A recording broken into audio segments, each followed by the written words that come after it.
Bueno, continuando con nuestro libro de La máquina del tiempo de H. G. Wells.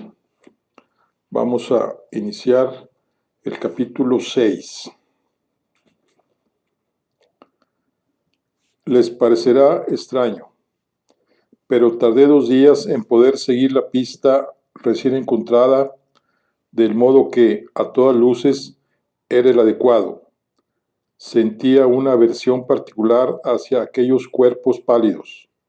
Tenían el color medio blanquecino de los gusanos y demás bichos que se ven conservados en alcohol en los museos de zoología, y eran terriblemente fríos al tacto.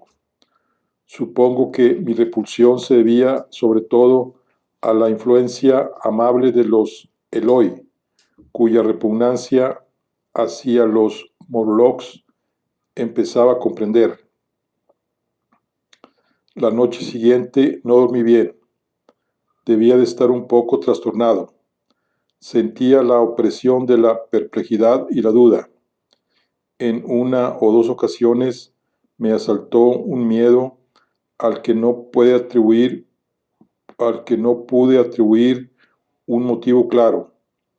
Recuerdo arrastrarme sin hacer ruido por el salón donde las personas dormían a la luz de la luna.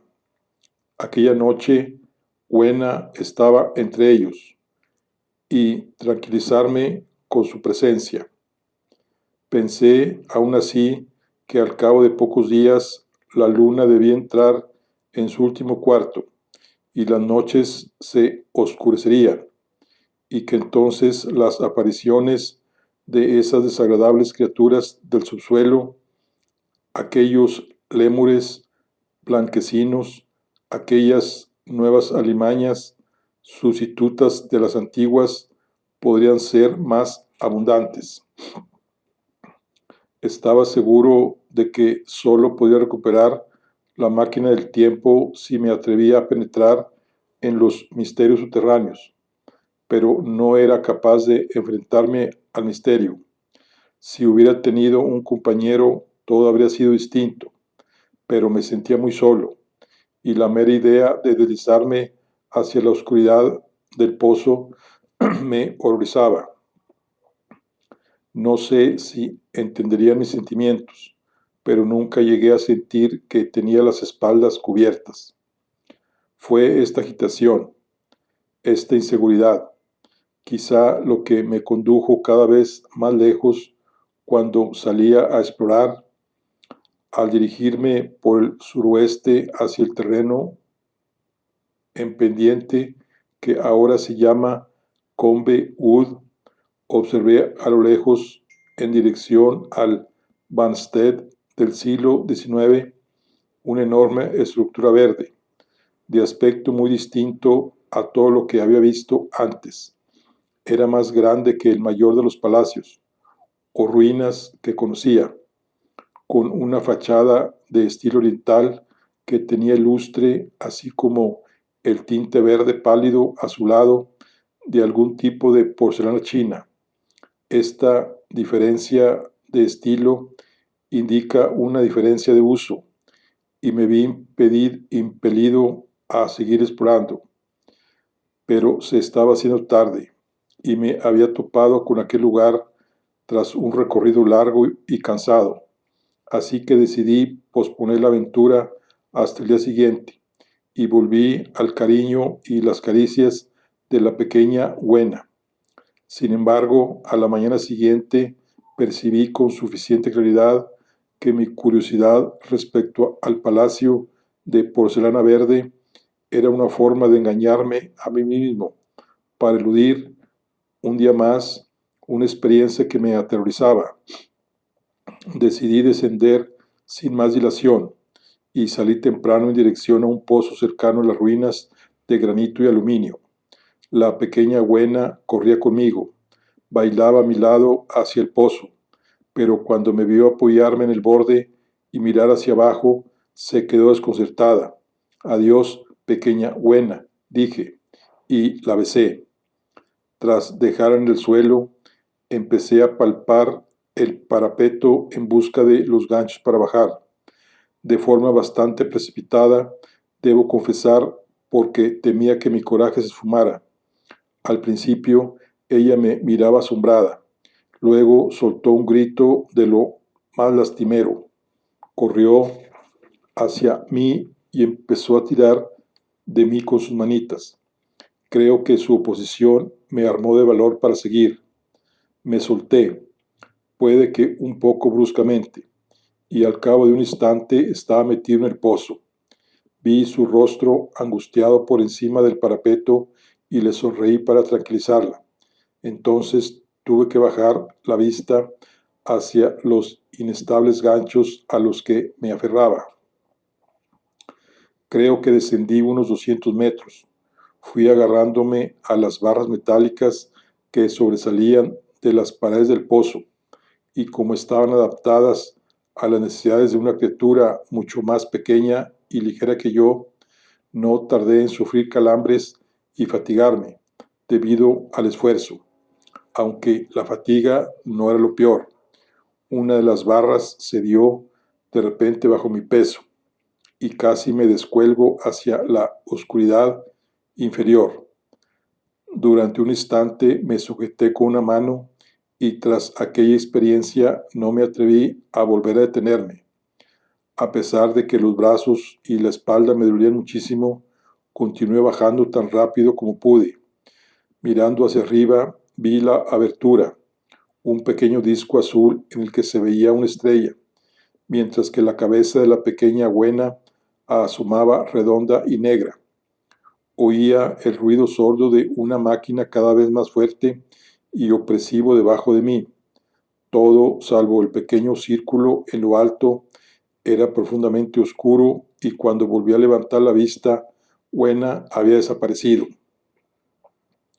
El malestar era desesperante. Me planteé intentar trepar otra vez y dejar en paz al mundo subterráneo, pero incluso mientras daba vueltas a esa idea, seguía bajando. Al fin, vislumbré que se aproximaba a unos 30 centímetros a mi derecha una fisura estrecha en la pared. Me balanceé hacia ella y descubrí que se abría a un túnel horizontal, estrecho, donde podía echarme y descansar.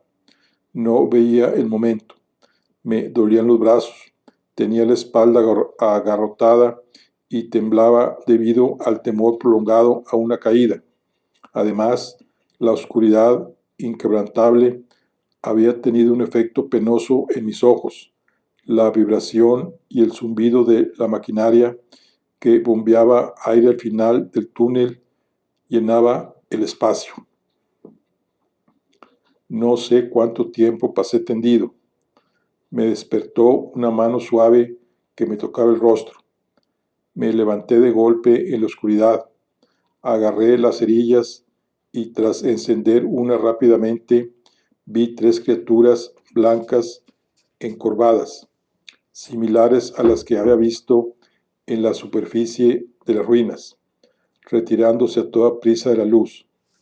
Al vivir como vivían en lo que me parecía una oscuridad impenetrable, tenían los ojos anormalmente grandes y sensibles, como las pupilas de los peces abisales, y reflejaban la luz del mismo modo. No me cabe duda de que me veían pese a la oscuridad opaca, y no parecían temer nada de mí aparte de la luz. En cuanto encendí la cerilla para verlos, huyeron atropelladamente, escurriéndose por cloacas y túneles oscuros, desde donde sus ojos me fulminaban de un modo extrañísimo. Intenté llamarlos, pero al parecer poseían un lenguaje distinto del de los habitantes del mundo superior, lo que me obligaba a valerme solo de mis propios medios, y la idea de huir en vez de seguir explorando persistía. Aún así me dije, ahora estás listo para ello, y mientras avanzaba a tientas por el túnel, me di cuenta de que el ruido de la máquina aumentaba. En ese momento las paredes se abrieron y fui a parar a un gran espacio abierto. Encendí otra cerilla y vi que había entrado en una enorme caverna con arcos que se extendía hacia la oscuridad absoluta más allá del alcance de mi luz. Lo que vi de ella era lo poco que podía ver con la llama de una cerilla. Mi recuerdo no puede ser sino vago. Unas figuras grandes en forma de máquinas salían de la penumbra y proyectaban sombras negras y grotescas, en las que los Morlocks, borrosos y espectrales, se protegían del resplandor.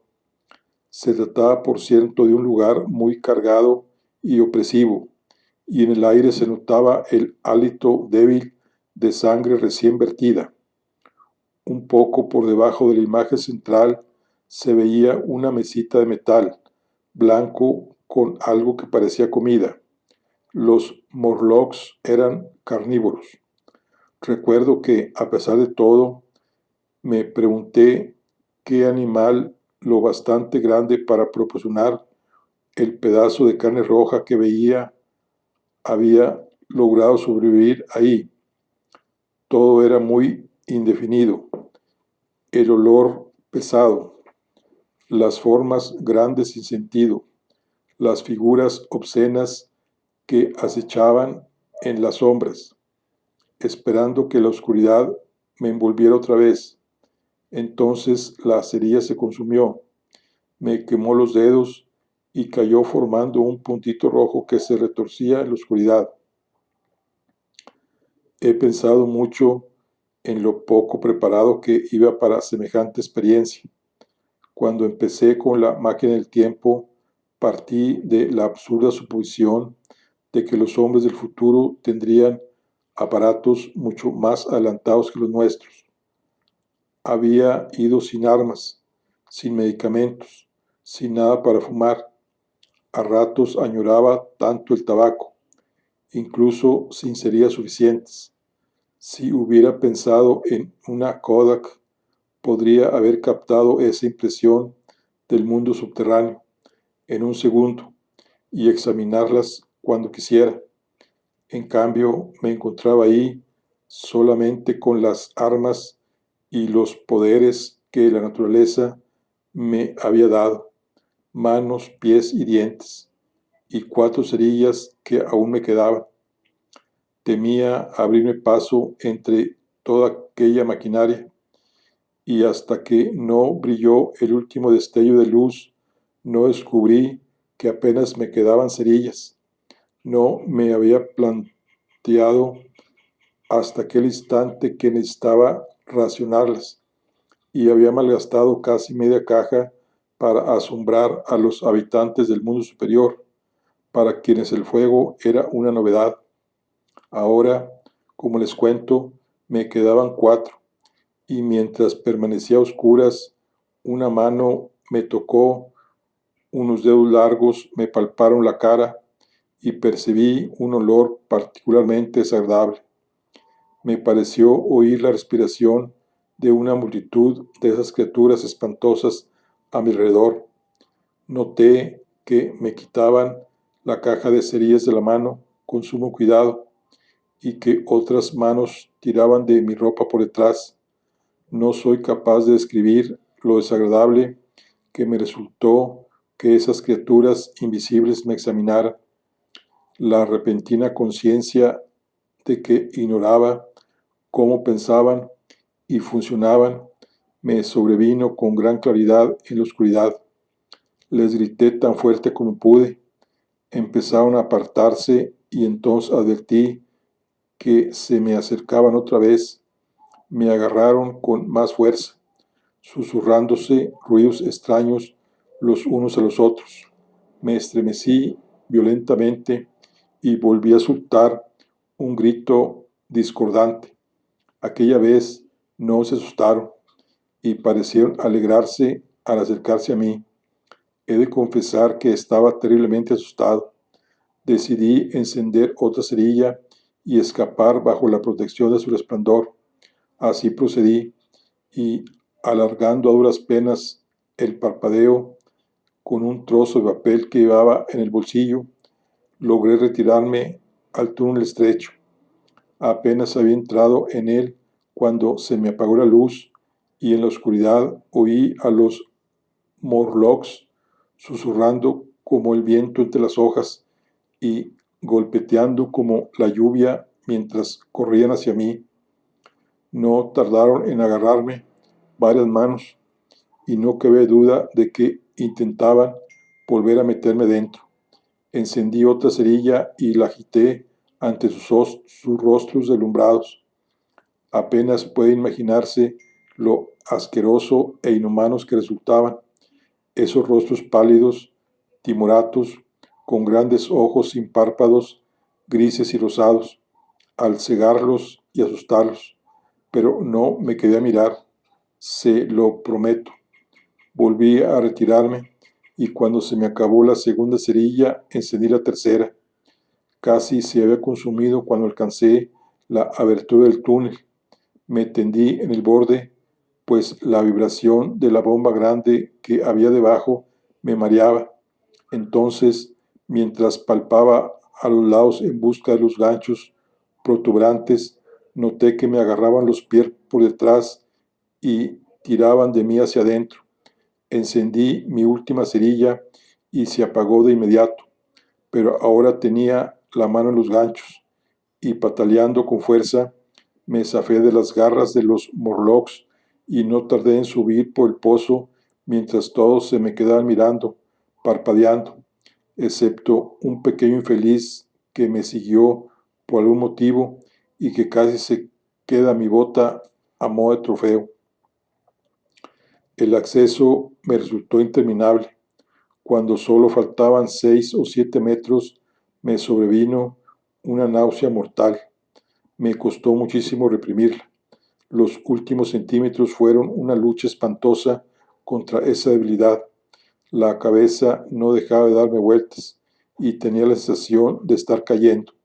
Al fin, no obstante, conseguí llegar a la entrada del pozo y salí, tambaleándome de las ruinas hacia la luz cegadora del sol.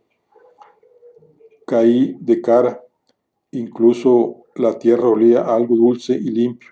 Entonces recuerdo que Gwenna me besó manos y orejas y que oí las voces de otros Eloi. Luego me quedé un rato inconsciente. Me zafé de las garras de los Morlocks y no tardé en subir por el pozo, mientras todos se me quedaban mirando, parpadeando.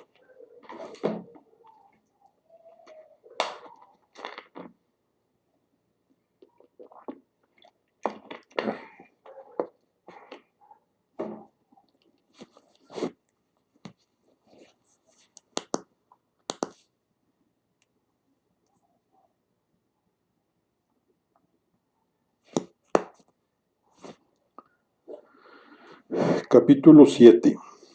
Ahora, en efecto, me hallaba en peor situación que antes.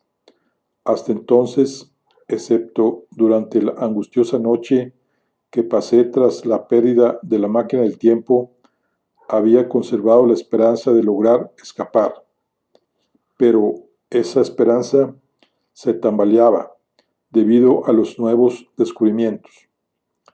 Hasta entonces pensaba que mis únicos obstáculos eran la simplicidad infantil de las personitas y unas fuerzas desconocidas que solo debía comprender para vencerlas. Pero el carácter escalofriante de los Morlocks era algo totalmente nuevo, algo inhumano y maligno. El instinto me hacía aborrecerlos. Antes me sentía como debe de sentirse un hombre que cae en un pozo. Mi preocupación era el pozo y cómo salir de él. Ahora me sentía como una bestia en una trampa, cuyo enemigo no tardaría en abalanzarse sobre ella. Puede que le sorprenda el enemigo al que temía. Era la oscuridad de la luna nueva. Buena me había metido esa idea en la cabeza a partir de unos comentarios al principio incomprensibles sobre las noches oscuras. Ya no me costaba tanto adivinar qué quería decir con las noches oscuras. La luna estaba menguando. Cada noche había un intervalo más largo de oscuridad. Y entonces empecé por fin a entender por qué los habitantes del mundo superior temían a las tinieblas. Me preguntaba, sin darle muchas vueltas, qué vileza horrible debían de cometer los Morlocks con la luna nueva. Estaba bastante seguro de que mi segunda hipótesis era errónea. Puede que antiguamente los habitantes del mundo superior fueran la aristocracia favorecida y los Morlocks sus criados mecánicos, pero hacía tiempo que no era así. Las dos especies resultantes de la evolución del hombre tendían hacia una relación completamente nueva, o ya había llegado a ella. Como los reyes carolingios, los Eloi habían decaído hasta volverse, aunque bellos, inútiles. Seguían siendo los amos de la tierra a pesar de todo, porque a los Morlocks subterráneos, desde hacía innumerables generaciones, la superficie diurna les acabó resultando intolerable, e inferí que los Morlocks les hacían las ropas y cubrían sus necesidades cotidianas. Puede que porque el viejo hábito de servir había perdurado, lo hacían como un caballo piafa con la pata o un hombre disfruta matando animales por afición, porque existen necesidades antiguas y pasadas que han quedado grabadas en su organismo. Pero estaba claro que, en parte, el antiguo orden se había visto alterado. La venganza de los débiles se acercaban a pasos agigantados. Mucho tiempo atrás, miles de generaciones atrás, el hombre había expulsado a su hermano de las comodidades y la luz del sol, y ahora ese hermano volvía, cambiado. Los Eloi estaban aprendiendo de nuevo una vieja lección. Volvían a familiarizarse con el miedo. De repente recordé la carne que había visto en el mundo subterráneo. El recuerdo flotaba en mi mente de un modo extraño. No volvía como si lo trajera la corriente de mis reflexiones, sino que se presentaba casi como una pregunta externa. Traté de recordar su forma. Tenía la vaga sensación de que era algo conocido, pero entonces no sabía de qué se trataba. Sin embargo, por indefensas que se hallaran las personitas en presencia del miedo misterioso, yo estaba hecho de un material distinto. Yo venía de nuestra época, de esa madurez de la raza humana, en el que el miedo no paraliza y el misterio ha perdido sus terrores. Yo al menos me defendería. Así que, sin más dilación, decidí fabricarme armas y un refugio donde dormir. Al tener donde refugiarme, podría recuperar parte de la confianza que había perdido al comprender a, a qué criaturas yacía expuesto noche tras noche y enfrentarme a ese mundo. Sabía que sería incapaz de dormir hasta que mi cama estuviera a salvo de ellos. Me estremecí de horror al pensar cómo debían de haberme examinado ya.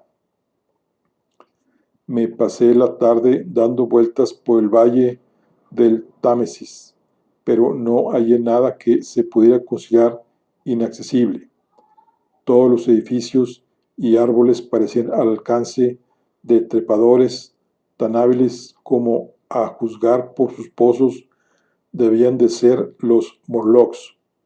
Luego volvieron a mi memoria los altos pináculos del palacio de porcelana verde y el brillo pulido de sus muros, y por la noche subí por las colinas hacia el suroeste, cargando a Wena a hombros como si fuera una niña.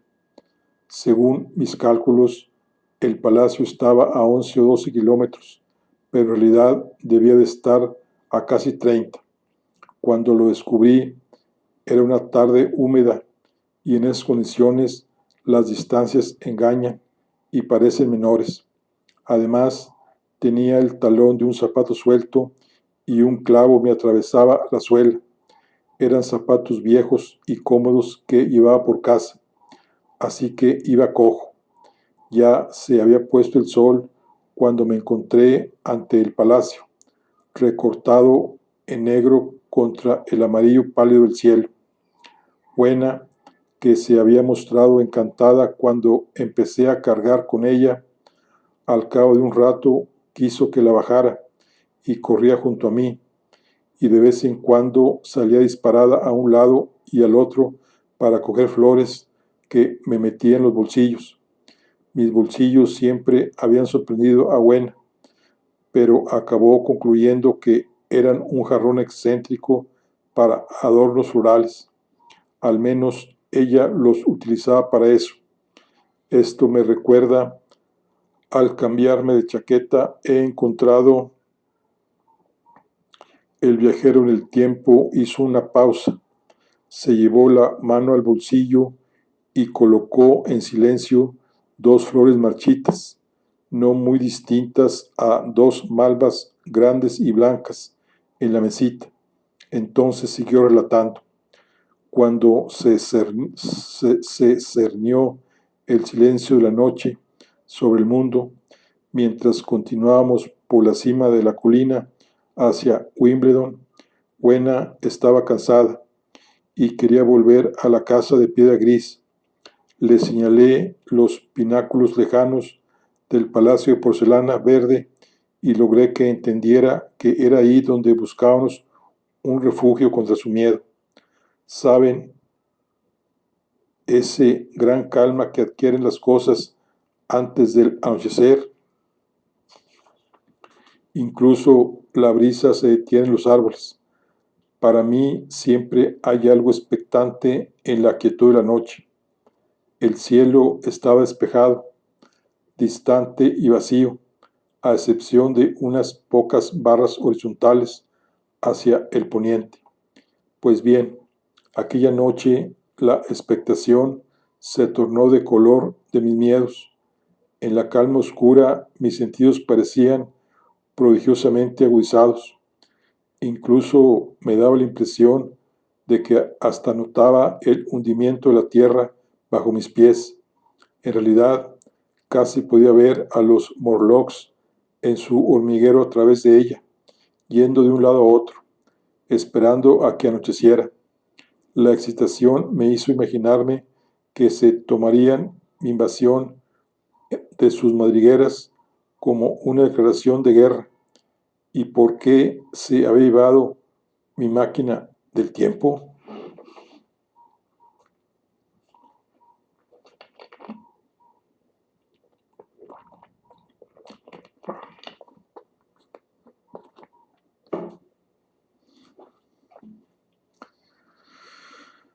Así que seguimos adelante en silencio, y el crepúsculo se hizo noche. El lejano azul claro se desvaneció y salieron las estrellas una tras otra. La tierra se volvió indefinida y los árboles negros. Los miedos y la fatiga se apoderaron de Wena. La cogí en brazos y le hablé y la acaricié. Entonces, cuando la oscuridad creció, me pasó los brazos por el cuello y cerrando los ojos, apoyó delicadamente su cara contra mi hombro. Así bajamos por una pendiente larga hasta un valle tan oscuro que casi me metí en un riachuelo. Logré vadearlo y subí por el lado opuesto. Pasé junto a varias casas para dormir y una estatua Era un fauno o algo semejante, pero sin cabeza. Ahí también había acacias. Hasta entonces no había visto a ningún morlock, pero aún era temprano y todavía tenían que transcurrir horas más oscuras hasta que se alzara la lengua menguante. Desde la cima de la siguiente colina vi un bosque denso que se extendía ancho y negro ante mí. Dudé, no veía dónde acababa, ni a la izquierda ni a la derecha. Muy cansado, los pies sobre todo me dolían mucho, paré, me descargué a Buena del hombro y me senté en el césped. Ya no veía el palacio de porcelana verde y no sabía qué dirección tomar. Miré hacia la espesura del bosque y pensé en lo que podía ocultar. Bajo la densa maraña de ramas quedaría fuera de alcance de las estrellas, aunque no acechaba ningún peligro, un peligro que no dejaba que mi imaginación agravara. Quedaban todas las raíces con las que podía tropezar y los troncos con los que podía chocar. Tras aquel día tan agitado, yo también estaba muy cansado, de modo que decidí no enfrentarme al bosque, sino pasar la noche en lo alto de la colina abierta. Me alegré al descubrir que Buena estaba profundamente dormida. La envolví con mi chaqueta y me senté a su lado a esperar que saliera la luna. La ladera estaba silenciosa y desierta, pero en la negrura del bosque se percibía de vez en cuando el movimiento de algún ser vivo. Las estrellas brillaban por encima de mí, pues la noche estaba muy despejada. Me consoló un poco volver a ver su brillo. No obstante, todas las antiguas constelaciones habían desaparecido del cielo. Hacía tiempo que ese movimiento tan lento que resulta imperceptible en el transcurso de un centenar de vidas humanas las había desplazado hasta formar nuevas agrupaciones. No obstante, me pareció que la Vía Láctea seguía siendo la misma franja irregular de polvo de estrellas de antaño. Hacia el sur, según me pareció, había una estrella roja muy brillante que me resultaba nueva. Era aún más espléndida que nuestra verde Sirio, y entre todos estos puntos centellantes de luz brillaba un planeta resplandeciente, amable y constante como el rostro de un viejo amigo. Al mirar las estrellas se empequeñecieron mis preocupaciones y todas las pesadumbres de la vida terrestre. Pensé en la insondable distancia a la que se encontraban y en la deriva lenta e inevitable de sus movimientos desde el pasado desconocido hasta el futuro desconocido. Pensé en la gran precesión que describe el polo de la Tierra. Esa revolución silenciosa solo se había producido en 40 ocasiones a lo largo de los años que había recorrido, y durante esas escasas revoluciones se habían erradicado todas las actividades, las tradiciones, las organizaciones complejas, las naciones, los idiomas, las literaturas, las aspiraciones, incluso el recuerdo mismo del hombre tal como lo conocía. En su lugar se hallaban esas criaturas frágiles que habían olvidado su ascendencia elevada, y las criaturas blancas a las que me dirigía aterrorizado. Entonces pensé en el gran miedo que se tenían ambas especies, y por primera vez me expliqué con un escalofrío repentino la procedencia de la carne que había visto, pero era demasiado horrible. Miré a la pequeña Buena que dormía junto a mí, con el rostro blanco e iluminado bajo las estrellas, y descarté de inmediato esa idea. Durante aquella larga noche mantuve a los Morlocks apartados de mi mente tanto como pude, y pasé el rato intentando ver si podía hallar rastros de las viejas constelaciones en la nueva confusión.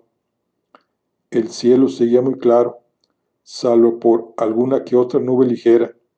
No es raro que a ratos me quedara dormido. Entonces, a medida que transcurría mi vigilancia, fue surgiendo en el cielo una luz tenue hacia el este, como el reflejo de un fuego incoloro, y la luna menguante se alzó, fina, puntiaguda y blanca. No tardó en llegar el amanecer, rebasándola y desbordándola, pálido al principio y luego cada vez más rosado y cálido. Ningún Morlocks se nos había acercado. Lo cierto es que aquella noche no había visto ninguno en la colina, y con la confianza que me otorgaba el nuevo día, casi pensé que mi miedo había sido excesivo. Me levanté y vi que el tobillo del pie calzado con el zapato del tacón suelto se me había hinchado y me dolía el talón, así que volví a sentarme. Me quité los zapatos y los arrojé a un lado. Desperté a Buena y nos metimos en el bosque, que ahora era verde y agradable en vez de negro e imponente. Encontramos algo de fruta con la que interrumpir el ayuno. No tardamos en cruzarnos con otras personas delicadas que reían y bailaban a la luz del sol, como si en la naturaleza no hubiera nada como la noche. Y entonces volví a pensar en la carne que había visto. Ahora estaba seguro de lo que era, y en el fondo de mi corazón compadecí a este último y débil arroyo de la gran riada de la humanidad. Estaba claro que el declive humano llegó a un punto en que la comida de los Morlocks comenzó a escasear. Debían de alimentarse de ratas y alimañas similares.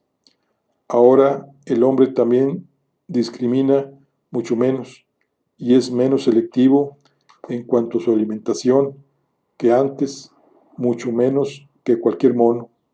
Sus prejuicios contra la carne humana no corresponden a un instinto profundamente arraigado, y así esos hijos inhumanos de los hombres traté de valorar el tema con espíritu científico. A fin de cuentas, eran mucho menos humanos que nuestros ancestros caníbales de hace 3 o 4 mil años. Estaban muy alejados de ellos, y la inteligencia que habría convertido aquella situación en tormento había desaparecido. ¿Por qué debía preocuparme? Estos Eloi no eran más que ganado engordado, que como si fueran hormigas los Morlocks conservaban y cazaban. Incluso es probable que los criaran. Y ahí estaba Buena bailando a mi lado. Entonces intenté protegerme del horror que se apoderaba de mí, considerándolo un castigo riguroso debido al egoísmo humano. El hombre se había conformado con vivir cómodo y deleitarse con los esfuerzos del prójimo. Había tomado la necesidad como consigna y excusa, y en la plenitud de la vida la necesidad se lo había hecho pagar. Incluso intenté burlarme de esa aristocracia desgraciada y decadente, tal como haría Tomás Carlyle, pero no podía pensar así. Por intensa que fuera su degradación intelectual, los Eloi habían conservado una forma demasiado humana que despertaba mi compasión y me apremiaba a compartir su degradación y su miedo. En aquel momento tenía ideas muy vagas sobre qué camino tomar. Mi primera idea fue conseguir un lugar seguro para refugiarme y hacerme armas de metal o piedra como pudiera. Esa necesidad era perentoria. A continuación, esperaba procurarme algún tipo de fuego para disponer del arma de una antorcha, porque sabía que nada sería más eficiente contra los Morlocks. Luego quería inventar alguna clase de artilugio para romper y abrir las puertas de bronce bajo la esfinge blanca. Había pensado en un ariete. Estaba convencido de que si lograba entrar por esas puertas cargado con una antorcha, encontraría la máquina del tiempo y podía escapar. Pensaba que los Morlocks no eran lo suficientemente fuertes para haberla arrastrado muy lejos. Había decidido llevarme a buena conmigo a nuestra época, y mientras tramaba estos planes, seguía caminando hacia el edificio que se me había antojado elegir como vivienda.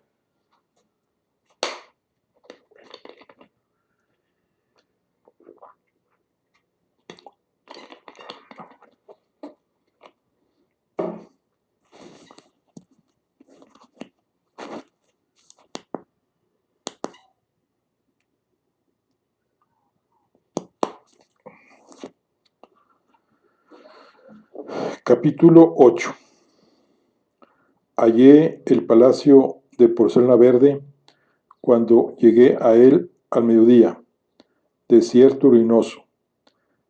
En las ventanas solo quedaban rastros destrozados de los cristales, y las grandes láminas del revestimiento verde se habían desprendido del marco metálico corroído.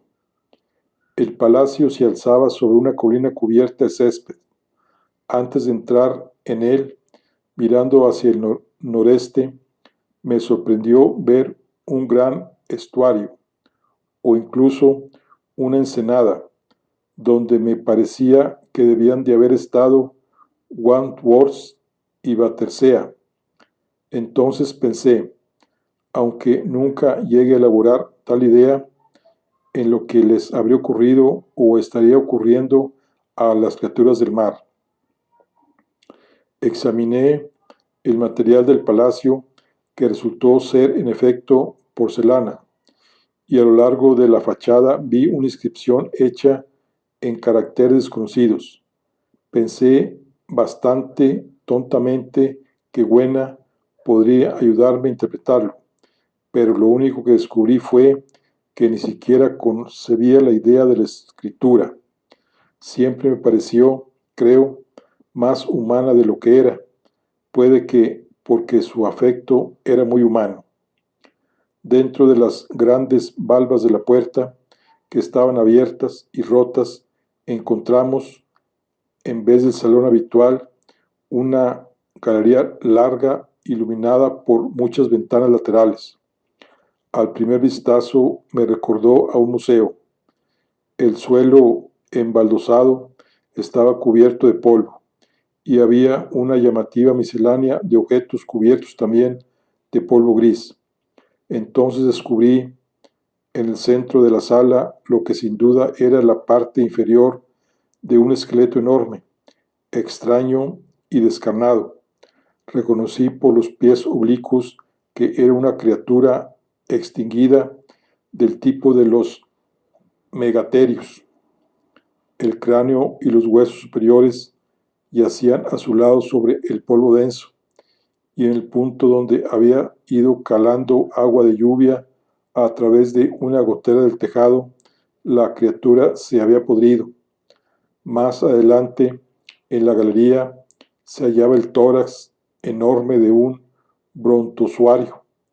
Mi hipótesis del museo se veía confirmada. Dirigiéndome hacia el lateral, me encontré con lo que parecían estanterías inclinadas, y tras apartar la gruesa capa de polvo que las cubría, di con unas viejas vitrinas de cristal propias de nuestra época. Debían de estar herméticamente cerradas, a juzgar por lo bien conservados que estaban algunos de sus contenidos. Estaba claro que nos hallábamos entre las ruinas de un South Kensington del futuro. Aquí, al parecer, se encontraba la sección paleontológica, un muestrario espléndido de fósiles. Sin duda, aunque el proceso inevitable de deterioro que se había frenado durante un tiempo y que gracias a la extinción de bacterias y hongos había perdido el 99% de su fuerza, volvía no obstante a seguir su curso, lento pero seguro, sobre todo esos tesoros. Aquí y allá hallaba rastros de las personitas en forma de extraños fósiles, hechos pedazos o ensartados y apuntalados con varillas.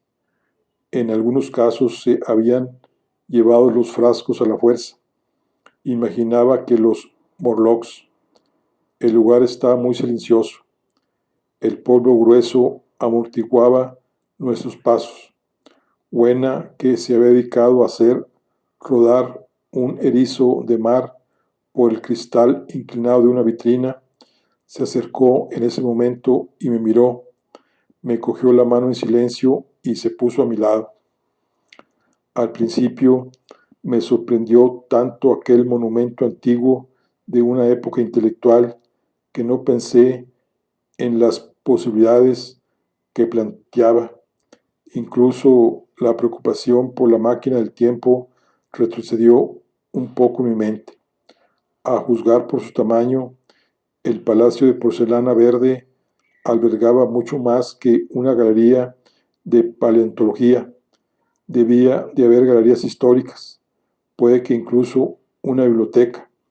Para mí, al menos en las circunstancias de entonces, aquellas salas resultarían muchísimos más interesantes que ese espectáculo de geología antigua en pleno deterioro. Explorando, hallé otra galería corta, perpendicular a la primera. Parecía dedicada a los minerales y al ver un bloque de sulfuro me acordé de la pólvora. Sin embargo, no logré encontrar nitrato de potasio. Lo cierto es que no había nitrato de ninguna clase. Sin duda, hacía mucho tiempo que se habían disuelto, pero no me olvidé del sulfuro, que me hizo seguir cierta línea de pensamiento.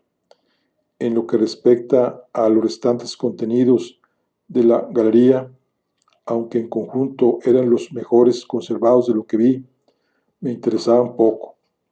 No soy especialista en mineralogía y continué por un pasillo muy decadente paralelo a la primera sala en la que había entrado. Parece ser que esta segunda sección se había dedicado a la historia natural, pero todo lo que había en ella se había vuelto irreconocible. Restos escasos, resecos y ennegrecidos de lo que habían sido animales secados, momias secas en tarros que antes contenían alcohol, un polvo marrón de plantas marchitas. Eso era todo. Lo sentí mucho porque me habría encantado rastrear las pacientes readaptaciones mediante las que se había logrado conquistar la naturaleza animada. Entonces llegamos a una galería de dimensiones sencillamente colosales, pero particularmente mal iluminada, cuyo suelo se hundía un poco desde el extremo por el que había entrado.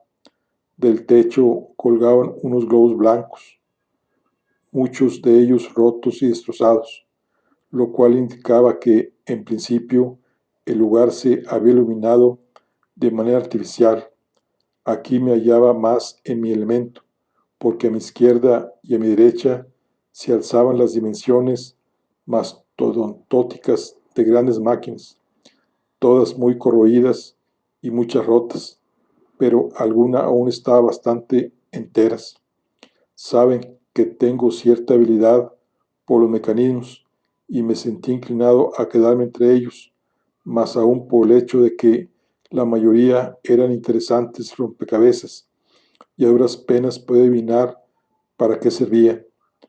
Me imaginé que si conseguía resolverlos, me hallaría en posesión de unos poderes que podía utilizar contra los Morlocks. Eran las ruinas de un South Kensington del futuro. Aquí se encontraba la sección paleontológica, un muestrario espléndido de fósiles.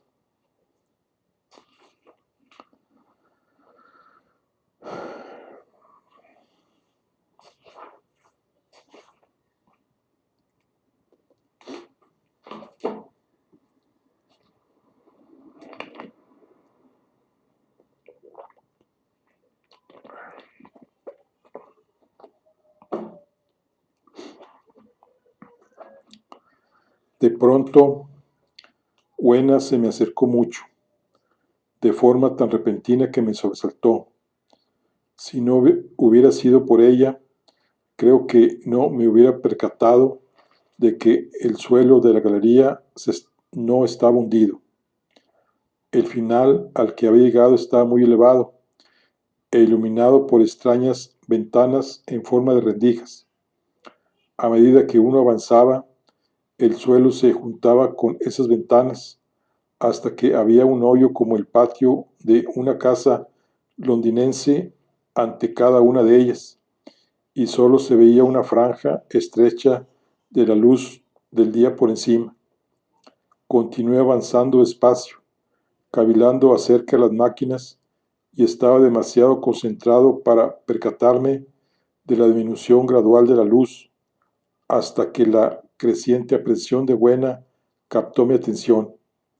Entonces vi que la galería terminaba en una densa oscuridad. Dudé, y al mirar alrededor vi que el polvo era menos abundante y regular. Al adentrarse en la oscuridad, la capa de polvo mostraba unas huellas pequeñas y estrechas. La sensación de la presencia inmediata de los Morlocks se revivó al verlas. Sentí que perdía el tiempo analizando mentalmente la maquinaria. Recordé que la tarde estaba muy avanzada y que aún no tenía ni armas, ni refugio, ni ningún modo de hacer fuego. De repente, en el fondo de la oscuridad remota de la galería, oí un golpeteo particular y los mismos ruidos extraños que había oído en el fondo del pozo. Cogí a Buena de la mano. Entonces se me ocurrió una idea. La solté de sopetón y me volví hacia una máquina de la que sobresalía una palanca no muy distinta a las que hay en una garita de señales. Me encaramé a la base y agarré la palanca, inclinándola con todo mi peso hacia un lado. Abandonada en el pasillo central, Buena comenzó a gimotear. Había acertado al juzgar la resistencia de la palanca porque se dio tras presionar un minuto, y volví junto a Buena con un mazo en la mano, que juzgué suficiente para el cráneo de cualquier Morlocks con el que me cruzara. Qué inhumano, podrían pensar, querer ir a matar a mis propios descendientes, pero por algún motivo resultaba imposible apreciar la humanidad de aquellas criaturas.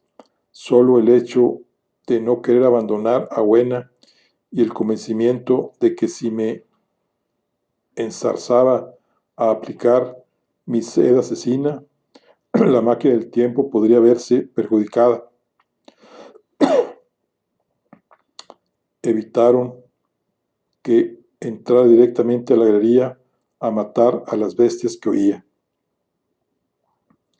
Pues bien, con el mazo en una mano y Buena en la otra, salí de aquella galería y entré en otra aún más grande, que al principio me recordó a una capilla militar decorada con banderas ajadas. En ese momento me percaté de que los trapos marrones chamuscados que colgaban a los lados eran restos decadentes de libros. Hacía tiempo que se habían deshecho y ya no quedaban nada impreso, pero por ahí y por allá había tapas combadas y cierres metálicos rotos que lo indicaban bastante bien.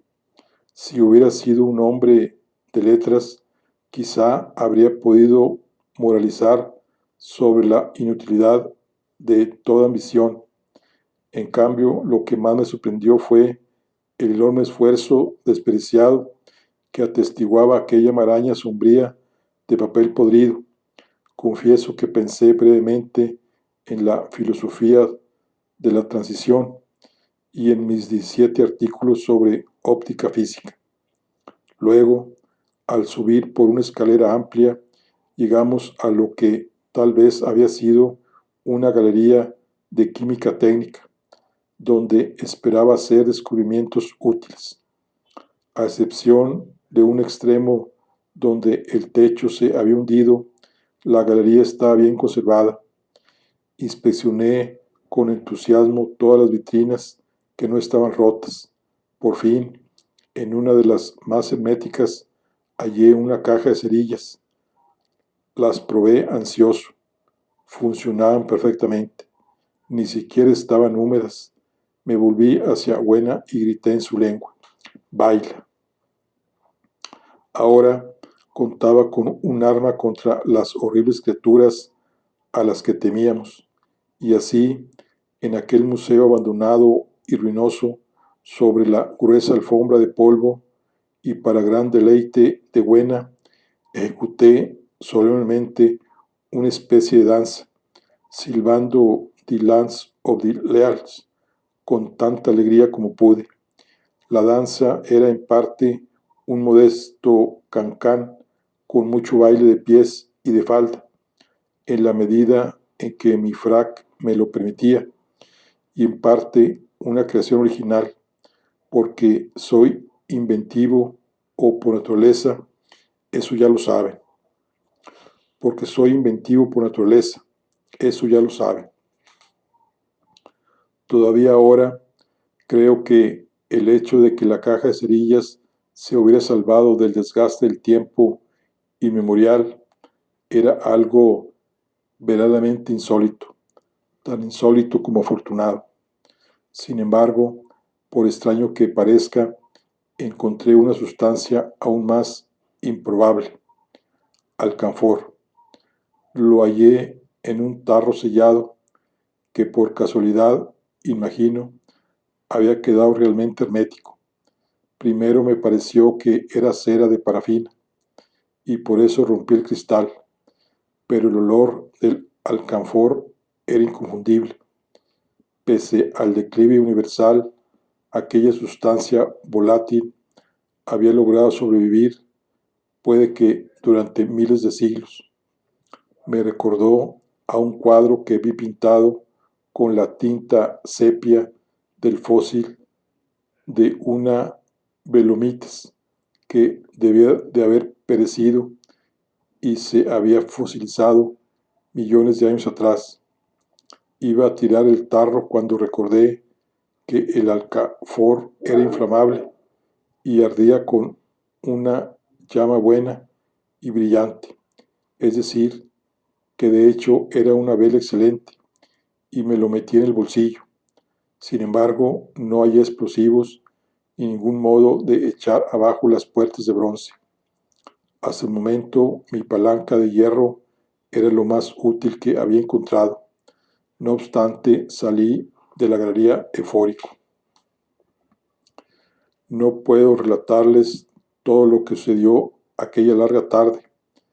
Exigiría un gran esfuerzo de memoria recordar mis exploraciones en el orden adecuado.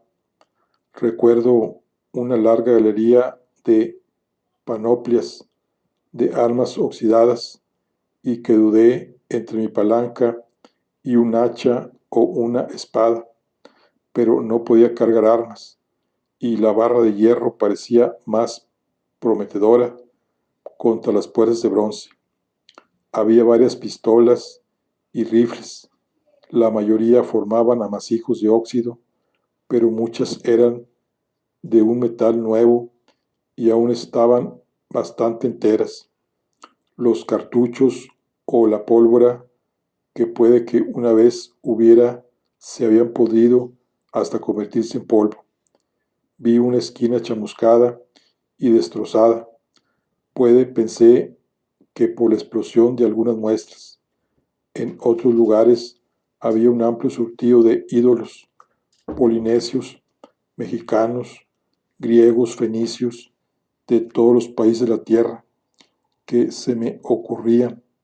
Y ahí, cediendo a un impulso irresistible, escribí mi nombre sobre la nariz de un monstruo sudamericano de esteatita que me agradó especialmente. A medida que se acercaba la noche, menguaba mi interés. Fui recorriendo una galería tras otra, todas polvorientas y silenciosas, a menudo ruinosas.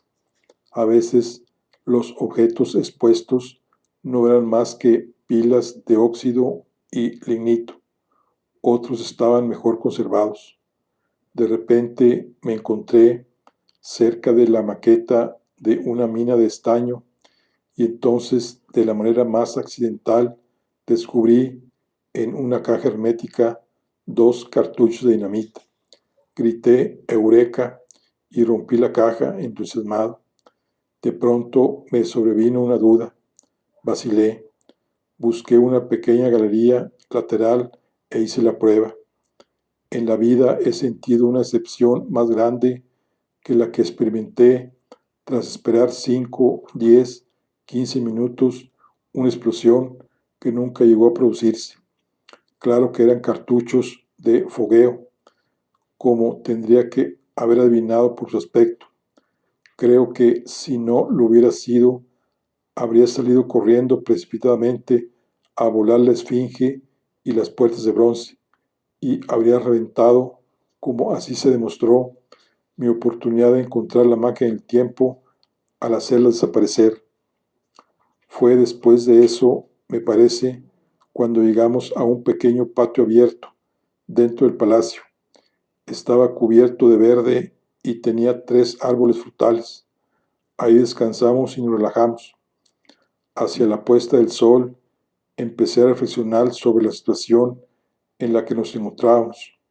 La noche se cernía sobre nosotros y aún no tenía ningún escondite inaccesible.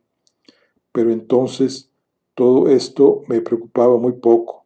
Poseía algo que puede que fuera la mejor defensa posible contra los Morlocks. Tenía cerillos. También llevaba el alcanfor en el bolsillo, por si necesitara una llama. Me parecía que lo mejor que podíamos hacer era pasar la noche al aire libre, protegidos por un fuego. Por la mañana iba a recuperar la máquina del tiempo. Para ello, de momento, contaba con mi palanca de hierro. No obstante, ahora que sabía más cosas, ya no pensaba lo mismo de aquellas puertas de bronce. Hasta entonces había evitado forzarlas, sobre todo debido al misterio que se ocultaba al otro lado. No me había parecido que fueran muy fuertes y esperaba que mi barra de hierro bastara para la tarea. Bueno, aquí concluimos la charla del día de hoy. Nos vemos en la siguiente. Hasta luego.